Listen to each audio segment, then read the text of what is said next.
Talking with Tom Zeigler right now. And Tom, could you tell me your part in this and why you choose to do this on 9/11? Because I was involved with 9/11.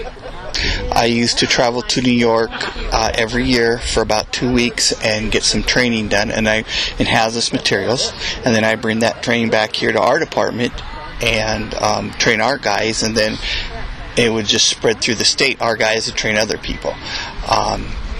Hazardous materials wasn't even known in Missoula and for a while, and so that I went over there. After my third year going over there, the chief says, "You know what, Tom? Just bring your gear." He says, "You plan to come every year?" I said, "Yep." He says, "Just bring your gear and you can," because before it was, going on a call, you have to stay by the engine. After that, I went on any call I went on. I brought my gear and I went in with them. I wore an SCBA. If we needed an SCBA to go into the building, whatever, I did not stay in the engine. SCBA stands for what? Self-contained breathing apparatus. Right. This is the big things we put on our back. Right, yeah. Yeah, you see firefighters put it on their back so they go into smoke or hazardous atmosphere. So I went on the calls and actually participated.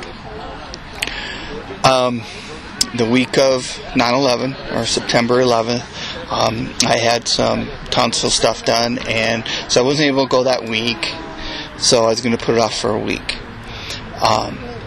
And then this hit. If the crew that I always work with in that, they were lost that day.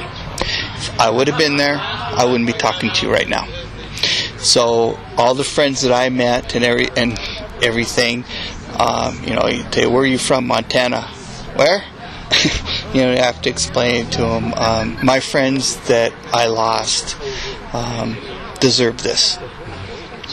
People just need to know. Now, how many were in the crew that you worked with that you lost, that you remembered their names? Depends on which crew I was with that day. Okay.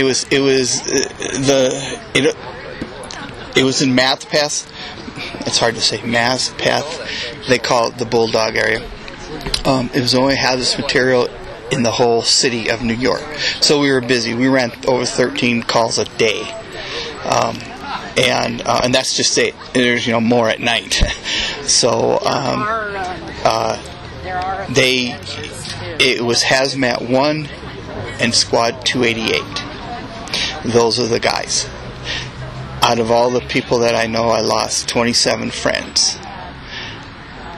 I was unable to get a flight to New York when I saw this happen. I had to wait a week. They wouldn't let any planes in. Mm-hmm. So a week later, I flew in, and I was picked up and escorted by the FBI at the airport, and I was brought right to the scene. We started looking for my friends. Sure. People just don't understand what the scene was like. The towers collapsed. They don't understand that the piles were higher than these trees, mm-hmm. and we were climbing in them. Right. And out of all my friends I lost, I recovered about 8. Wow. And they weren't all whole either. Now, 14 years later, do you think that people, for a while, firemen and police all over the country were heroes? Do you feel that shine has come off the apple a little bit, or is that's one of the reasons why we do this, is to remind people that every time you go out, you're putting your life at risk? I think people still look at them as heroes, because if you go back to 9/11 and look, what happened we thought would never ever happen. Now it's almost like a daily routine. You hear something on terrorism or something. Now we're worried about ISIS or what. I just saw on the internet today that something happened in Colorado.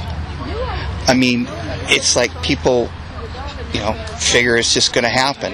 I retired over a year ago, and as far as I know, all the department, they're still training and practicing for that, because we're going to run into it one of these days. Something's going to happen.